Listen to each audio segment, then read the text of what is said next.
You are Locked On Wolverines, your daily podcast on the Michigan Wolverines, part of the Locked On Podcast Network.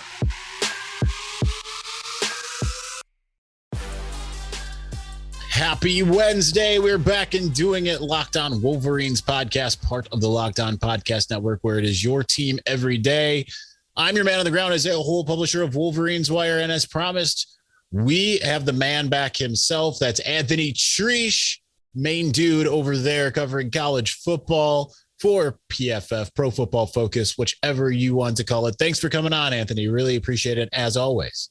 Yeah, thank you for having me on. So before we get into the nitty gritty of it all, I had a podcast listener that wanted me to ask you, when it comes to your grading, how much, if any, are your grades weighted for the competition that is being faced?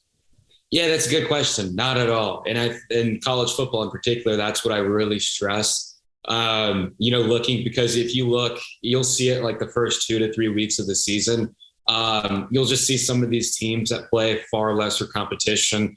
Their grades are going to be a little inflated. And sometimes you're going to have these guys that perform really, really well against these, lesser teams. But then once they face kind of the in-conference guys, it's, comes back to reality a bit. So that's something to always take note of. None of our grades are strength opponent. None of our data are strength opponent other than our power rankings, which are not necessarily the grades, but the PFF ELO ranking, which is a tab on PFF.com. But as far as grading goes, any other data point, none of it's, strength of opponent related.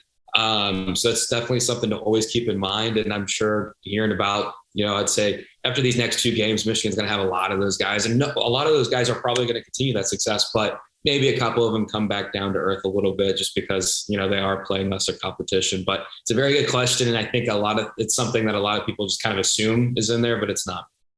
Well, that's obviously why they want to know, like you just said, is because you have Michigan, I think it was 2 or 3, I can't remember, defensively in the country. That's not what people expected, even though I've been telling them to expect it.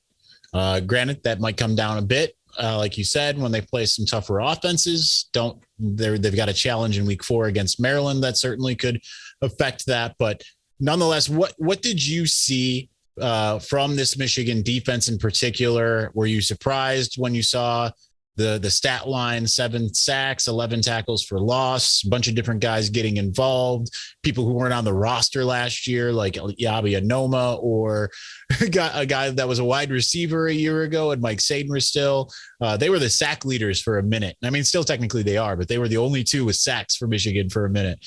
But how did you evaluate what you saw from Michigan on the defensive side of the ball? Yeah, I mean, I would say I'm not too surprised, just knowing what I know about Colorado State. I knew like their offensive line is among one of the worst in college football. So I expected Michigan to kind of have a lot of success there. I guess what kind of was surprising was just some of the names, like you said, that, were very, very productive. Like Yabi Anoma, just the production that he had on that small sample. I mean, that's just impressive in its own right. Jalen Harrell, he was a name that's like, okay, I saw the data and I was like, I need to focus on him. I saw him pop up on the screen, but I was like, I need to focus on him. Went back and watched. Just like, yep, he's going to be something good for Michigan in the long run. So overall, just not too surprised. Definitely just gave me more names to kind of circle and keep track of and monitor over the next few weeks to see if they can sustain that level of play there. So I would say overall, like I mentioned at the top, you don't want to like get too carried away and overreact to these early games against far lesser competition. But I thought Michigan was going to handle business, and they handled business and then some. Showed me a little bit more, I would say. And I would say I think I don't want to say that my opinions changed on them too much, but maybe a little bit better than I initially thought. I already thought that they were going to be pretty good. I mean, I had them in my preseason college football playoff prediction. So I think, all signs are pointing up. And for those people that think that, this Michigan defense is going to take a significant step back, maybe it doesn't. I don't know if it's going to be what it was last year. Again, we talked about ad nauseum how that was kind of a historic group just with that pass rush, but it still is looking like a pretty sharp group there. So, they definitely caught my attention for sure. Well, according to my math, after 7 sacks, 11 for tackles for loss. I have Michigan slated to have 257 sacks by the end of the year. I think that that's right. Because I think they'll just get a little bit better every single game. No, okay, that's really bad math. But speaking of changing your opinion, did your opinion change at all? Having seen a now bulked up, I believe he's like 30 pounds heavier, Mike Morris. He seemed like he was involved in pretty much every big play, even though he didn't have the numbers per se. What was your opinion of what you saw of him? Is it the same? Was it like, well, okay, maybe he does take that step forward, or what was your takeaway from him in particular?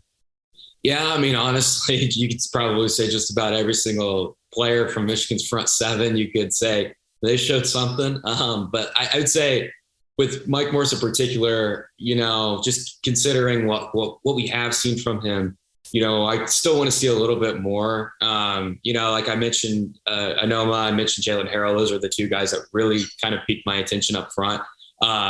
So we'll see if he can kind of do something over the next few games. Like I said, everybody on that Michigan front seven had a day against Colorado State. So still need to see a little bit more. But, the fact that he wasn't the outlier that's like, well, he didn't really do anything, it is all positive going forward. Well, obviously they've got a tough test defensively against a powerhouse Hawaii team coming to town on Saturday. I expect all those numbers to go up. I think it would be probably a pretty big step backwards if that wasn't the case. Let's move over to the offense. And we'll talk about the quarterbacks here in a moment, but it seemed like Michigan's offense was kind of very ho-hum, as I've kind of put it, somewhat out of sorts, not really anything to really write home about. But what did you see on that front? Obviously, good showings from the running backs, not explosive per se, but extant, I guess. But what were your takeaways when it came to the offense? Yeah, sorry if you hear my dog bark in the background. She's in demon mode or puppy mode. But the Michigan offense is just the sheer amount of playmakers. It's just unreal. I was texting with our head of PR here, director of communications, David Safaro, about it, just listing off all the names, all the playmakers. And I leave like 2 off, and it's like they have like 10 guys that would be a star on a lot of college football programs. So, I mean, there's just so many skill position weapons there. And honestly, like the quarterbacks, it's still like, I would be surprised if this isn't JJ's job sooner rather than later. All right, hold on. We're going to get to the quarterbacks because I want to definitely segment that one off to its own thing. We'll wait for that. But it just, I'm starting to think that there may not be a deeper skill position group in all of college football. And again, this isn't totally taken away from the Colorado State game. And when we knew how good this group was going to be, heading into this season, it was arguably in the conversation, but now it's like they could end up being that. I'm not going to be surprised if they are. There's just so much talent there, right? And, they're not going to be able to utilize all of it. But that's a good thing for Michigan. Yeah. I think that the fact that this offense had what was seen as being kind of a mediocre output and still managed 44 points, it was, I think that in and of itself was impressive. But let's continue on with here in just a moment. I'm glad that my dog isn't down here because she would be going nuts. I didn't hear your dog until just now, but she would be going nuts if she heard your dog because that's what she does. But let's continue on in just a moment and talk about the quarterbacks because that's, I think, what everybody wants to know about here. But before we do move on, as you gear up for fall, you need the right people on your team to help your small business fire on all cylinders. LinkedIn Jobs is here to make it easier to find people you want to talk to faster and for free. Create a free job post in minutes on LinkedIn Jobs to reach your network and beyond to the world's largest professional network of over 810 million people. Then add your job in the purple #hiring frame to your LinkedIn profile to help spread the word that you're hiring so your network can help you find the right people to hire. Simple tools like screening questions make it easy to focus on candidates with just the right skills and experience so you can quickly prioritize who you'd like to interview and to hire. It's why small businesses rate LinkedIn Jobs #1 in delivering quality hires versus leading competitors. LinkedIn Jobs helps you find the candidates you want to talk to faster. Did you know that every week, nearly 40 million job seekers visit LinkedIn? So post your job for free at linkedin.com/lockedoncollege. That's linkedin.com/lockedoncollege. Terms and conditions do apply. All right, Anthony, we've got you here for one more segment.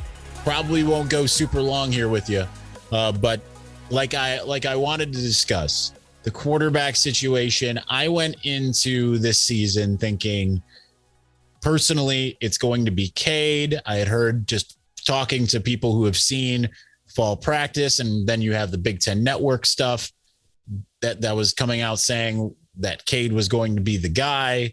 Cade comes out and looks the way he does against Colorado State with the level of competition and all of that. Give me your evaluation of what you saw. I don't think his receivers helped him out a ton, but I still thought it was basically, as I've been saying, a catastrophic start for him, given the situation he's currently in. Oh, for sure. And of course, like the pick, it was the receiver fell, but it was still a really bad throw. It wasn't you were expecting to come out there and light it up against a team like Colorado State. We just didn't really see that. And then you saw JJ McCarthy come in and you're like, this offense is unstoppable. And I think that's just kind of everything that I've been saying. It's just, it's hard to get to the level Michigan needs to be with, someone like Cade McNamara. And Cade McNamara is great. Like, he's a good college quarterback. Don't get me wrong. But, if a team wants to win 9 or 10 games, then he's your guy. But if you want to compete for a national title, I mean, JJ McCarthy is that difference maker that will get you over the hump there. It's just, this weekend we're going to see JJ McCarthy, light it up. It's going to be, if Michigan really wants to, they could probably put triple digits on the board. They probably won't, but that's just the talent discrepancy that we're going to see. And I fully expect JJ McCarthy to have himself a very big day. Just given what we've seen from him, no starts, but we've seen plenty of action. It's just, he definitely has the makings to be a superstar at the collegiate level. Really, just the game of football in general. And I thought we saw the flashes last week. Just a dynamic athlete, with the way he can stress a defense with his legs and his arm. It's something that a lot of teams wish they had. So I really do think that eventually it's going to be his. I figured it would be Cade to start the year, just out of respect, given what he did for him last year. And, he is the leader of that program. But, all that aside, leadership can only get you so far. And what you do on the field is what's going to matter most. And it's quite clear that, JJ's the far better option at the position. So I'll be curious to see how it's kind of handled moving forward. I think Jim Harbaugh is probably, some people are like, oh, I hate to make that decision, have to do that. But, he's probably ecstatic because, he's got one of the best quarterback rooms in all of college football. He probably feels, because if one goes down, he's got someone to lean on. But, I think it's going to be interesting to see how he handles the whole situation. Because like I said, it would be extremely hard to keep JJ, not have him start another game the rest of this year, just given what we've seen from him. Well, you look at, this is what I talked about in my article. You look at Clemson, Kelly Bryant, Trevor Lawrence. They gave Kelly Bryant the start after he brought them to the college football playoff. And Trevor Lawrence ends up being the starter by game 5. Jalen Hurts got Alabama to national championship game, I believe twice. And then he ends up splitting time with Tua before Tua ends up being the guy. This is just kind of what college football is. And especially my eyes were open when I did my weekly ranking the Big Ten quarterbacks by Pro Football Focus grade. And while I removed a couple names because they also had very few pass attempts, and maybe I could have removed him because he wasn't in the game for that long, but I kept him up top because it was noteworthy. You had JJ McCarthy as the number 1 quarterback in the conference based off of his grade in week 1. So what did you see from him that made you feel that he deserved that? I believe it was like a 91.1 grade. Yeah. Like everything that we've talked about, even leading up to this game, he showed everything. I think he is the complete package. Like I said, he has the athleticism. I'll just never forget seeing the Blake Corum play in the Big Ten championship game where he was outrunning him. You saw the speed. Jim Harbaugh talks about how he's a 4 or 5 guy. The accuracy and decision making, just what he can do on the move. A lot of quarterbacks that are kind of in his position, they kind of struggle with the whole processing aspect of it and making the correct decision. But we haven't seen that from JJ. I mean, he's looked sharp out there, right? I mean, you'd think that he's done this more than, just a few snaps here and there. You'd think he's started for a couple of years with the way he kind of, manages the field there. I really do think that it's hard to find a con with him at this moment in time. Maybe something will pop up as he, takes on a larger role. Again, we're just looking at a few, handful of snaps per game. But, I really do think that he's got everything that you could possibly want at a quarterback at the collegiate level. All right. Well, one more question for you here, and we got to completely switch gears here because we talked a bit about Ohio State last week, and they played a game as well. I would say that I was somewhat surprised at how that game went. Some are absolutely praising Ohio State for the game against Notre Dame, just saying this just shows that they're a national caliber type team, national championship caliber type team. Some are going the other way and saying they aren't who we thought they were. What was your take watching Ohio State and Notre Dame in week 1 at night? Yeah, I mean, it was, I think if you showed me that the Ohio State offensive stats before the game and saying this is what it's going to be, I'd be like, Notre Dame's probably going to win this game. They were close, but they didn't end up doing it. But, I do think that it did show, while it is week 1, teams change a lot from week 1 to the end of the year. It showed that Ohio State's definitely beatable. I think that defense, they definitely, I know I've seen some people say this could be one of the best defenses in college football now. And we still need to see a lot more because Notre Dame's game plan wasn't necessarily to, try to beat Ohio State offensively. It was just to slow the game down, limit possessions and have their defense go out there and keep it close. And hopefully they can win the game. That's kind of the strategy there. And, they did the part, but, I do think that Ohio State, I'm not going to say they have, all the vulnerabilities, anything less than, I still think they're one of the best teams in college football, but, I do think that they are more beatable than some people think. And, I mentioned too, I think I mentioned it last week, if not, it was off air, but, I think I always thought Michigan and Ohio State were a lot closer than kind of people in the preseason were saying. And I think this game kind of showed that. Yeah, you did say that, I think, on air. We definitely talked about that off air though as well. And that's my takeaway. And I found it, and I know better. And I do this almost every week. On Sunday at some point, I find myself listening to Sirius XM, listening to Barrett Sallee and Tom Luganville. I enjoy them a great deal, but they overreact so hard to everything. I know that's the point of the show, right? It's the day after. Let's overreact so much to what happened in college football. And they were sitting there saying this is just incredible.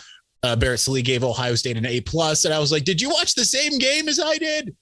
So I'm glad to have a little bit of, I feel like you just told me what I wanted to hear, and I appreciate you for it. So, I mean, it's definitely they got a passing grade, but it still wasn't an A+ would have been a 45 to 14 route. I think it's a passing grade.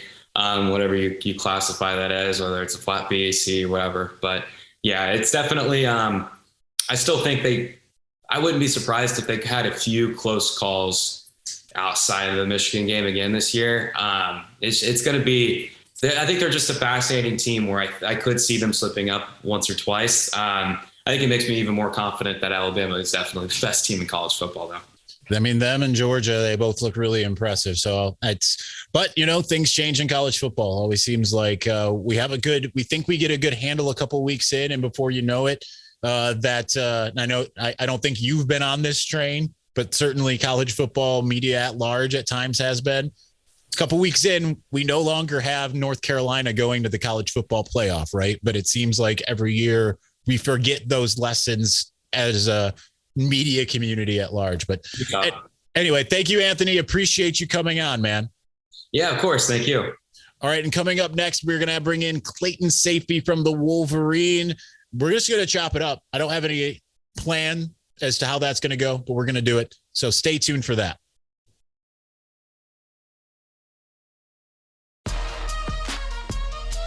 And we are back and doing it. And like I promised, we have a 2-guest day. We are bringing on the Wolverine Zone, my good friend Clayton Sayfie, here to the Locked On Wolverines podcast, just to chop it up. Why? Reasons. That's why. I don't have an agenda here. We don't have anything to promote. We don't have anything planned. We're just doing it, aren't we, Clayton? We are. I mean, why not? I think I might have invited myself on, but yeah. Well, I watched yours and said, when am I going to be on yours? Oh, true. Because I was in football junkie mode, and I've been that way really since the week before the season. I'm watching not everyone's. There's one certain person who's, videos on YouTube, I'm not watching, but I'm watching, and it's not anyone that's here locally in the market, but I watched yours. I watched Steve Dace. I've been watching Josh Pate from 24/7 Sports, my old home. I've just been eating everything up, but I've been watching you and Anthony. You're both my good friends. I love the work you guys do and the things that you say. So I was just like, when am I going to be on this? And you're like, well, when am I going to be on yours? And then it just kind of happened this way. Yeah, for sure. And likewise, I appreciate it. Been watching the drip and listening to the podcast, obviously. Love the rankings of the nicknames on the team. So well, that one's the drip. If you're like wondering where you didn't hear that, if you're watching or listening to this, that one was from the drip. And we've got a special episode probably coming again tomorrow on the drip with Sarah. I'm asking her football questions, just basic football questions, because she's photographing the game with me. So I'm excited to do that. You'll get to meet her on Saturday, I'd imagine, in the post game, assuming she doesn't get too sleepy and bail, which I wouldn't be terribly surprised, but nonetheless, it's going to be a late one for us. Yeah, it is. And I'm already sleepy as it is. It's Wednesday, which is often our Friday, given our schedules here. But considering we start the week on Saturday and go through. Yeah. But so Clayton, I just got us some vindication from some conversations we had over the last couple of days, speaking to Anthony Treash about Ohio State. And he like us, not impressed with what he saw in week one, said that when he watched those games, did his grading, all of that, he said Ohio State's beatable. So How do you feel about being vindicated there? I feel pretty good. I mean, I still think Ohio State, we talked about this off the air, obviously. I don't think it was an A+ win. Maybe it was a B+ or A- win, which is still fine. You played a top 5 opponent. I think Notre Dame's defense is probably better than I gave it credit for coming into the season, but Ohio State didn't, totally light it up. I know they had, Jackson Smith and Jigba was banged up early. The run game ended up being the backup running back who was a little bit better. So, I mean, they still pieced things together and did what they needed to do. I think they were trailing for more than they were leading. Is that right?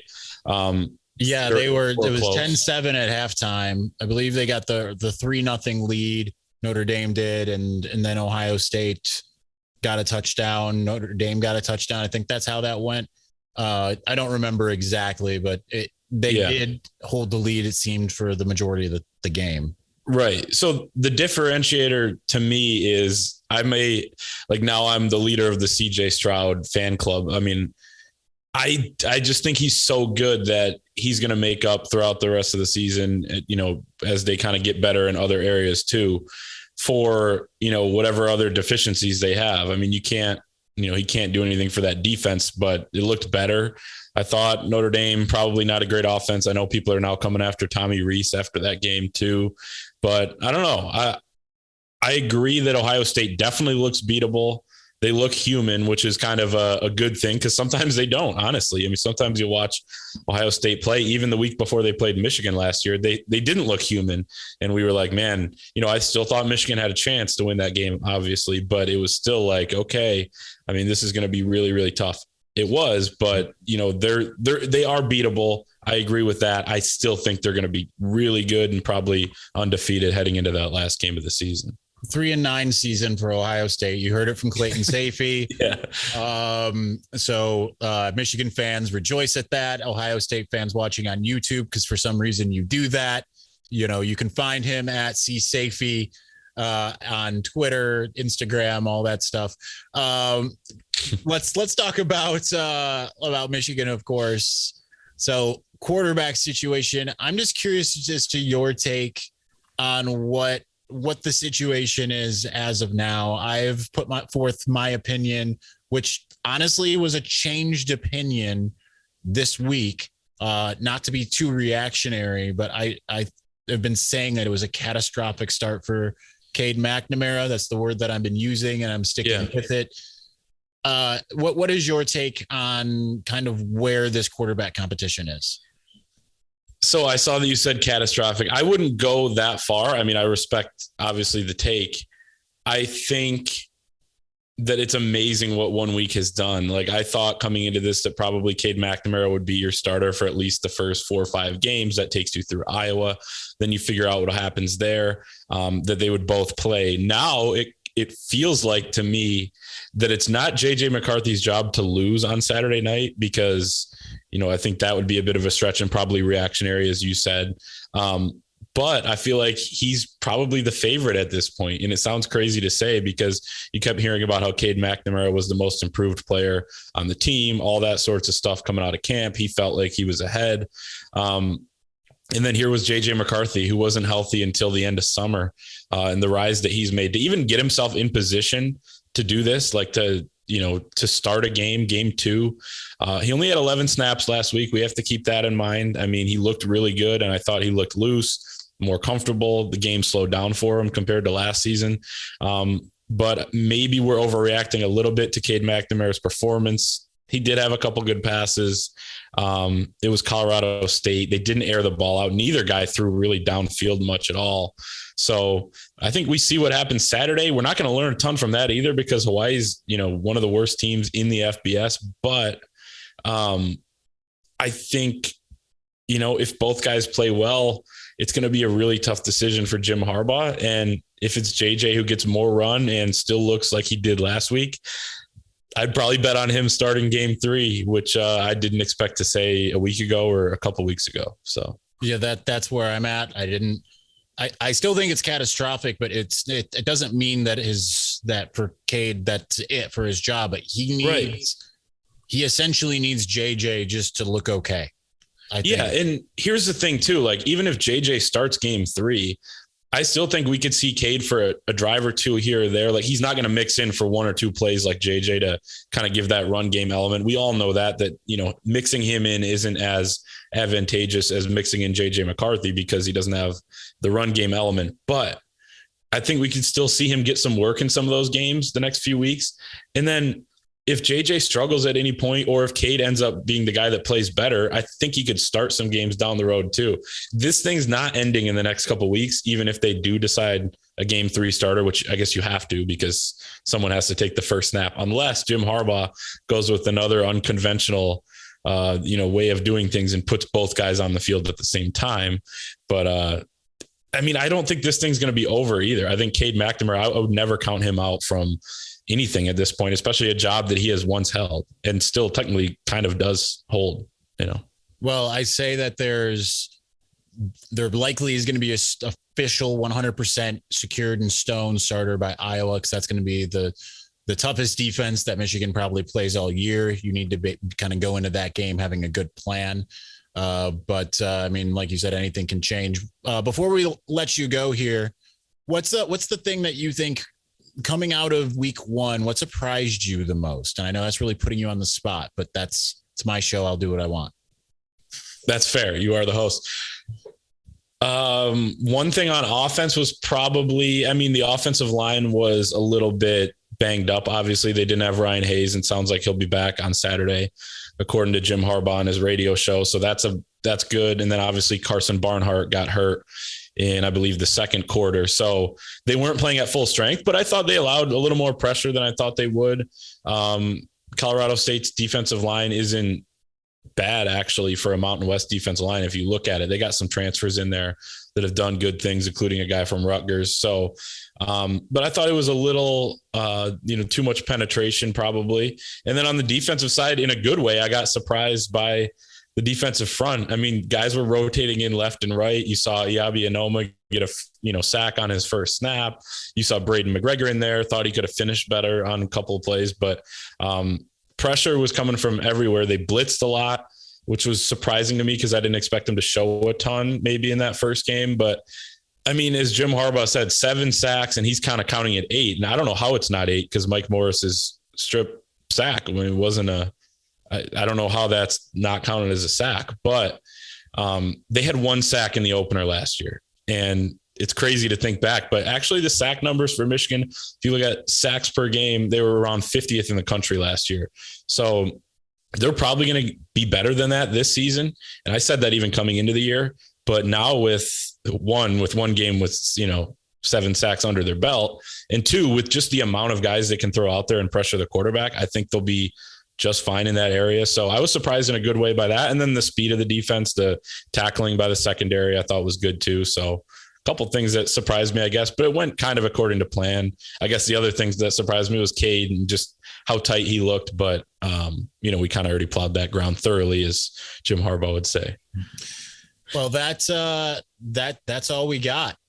Except for I do want to give a shout out again to Iabi Anoma for what he, Burger King enthusiast, which, as I told you, when I saw Iabi when I was standing outside of Schembechler Hall before our press conference today, all about this, and reminded him of our interview in 2017. And he's like, I remember that. And he's like, I still love Burger King. I need to find the Burger King here. I still love it. That dude loves him some Whoppers. He's been here almost a month and he hasn't gone to Burger King yet, though. I mean, does he really love Burger King? Because there's a Burger King by where we live. I know I feel like this is put on. If he really loved it, he would have sought one out much earlier. I know it's heartbreaking that there isn't one on East University or whatever street that was, but True. by East Quad anymore. When there was a Burger King. No, the Burger King actually, I think, was on Southview, now that I think about it. I don't remember. This was forever ago, but there was a Taco Bell on East University. There used to be a lot more, for all the complaining about the 7-Elevens and such that have made their way to campus. There used to be a Burger King and a Taco Bell and all kinds of other chains right there on campus, but those are gone. So anyway, Clayton, thank you for joining. We'll have to do it again sometime. I'll give you more than just the one segment here, and we'll just go to town. Sounds good. I appreciate it. So you can find him over at the Wolverine. They still have I believe, right, a $1 for a year promotion. I took advantage of that. I am on that board. I occasionally comment on that board. How about this? Hold on. People in the comments, if you're watching on YouTube or whatever, leave a 5-star review and comment. Try to guess Isaiah's username on our message board over there, because I know it, but I'm not going to release it. And usually I'm almost never talking about anything Michigan related, but I do make things relatively obvious if you are someone who watches or listens to this show and go on there. I'm just waiting for the moment that someone's like, I know who you are. But then you're going to have to just, spend another $1 and get a new burner. Exactly. All right, Clayton, thanks for joining. Really do appreciate it. But that's going to do it for us today. Thank you for watching and or listening. We'll be back with the Michigan mailbag on Thursday. You can get your questions in on Twitter. As always, it is posed. It is up. Go there and do that. But thank you for watching and or listening. We will talk to you again soon. Peace.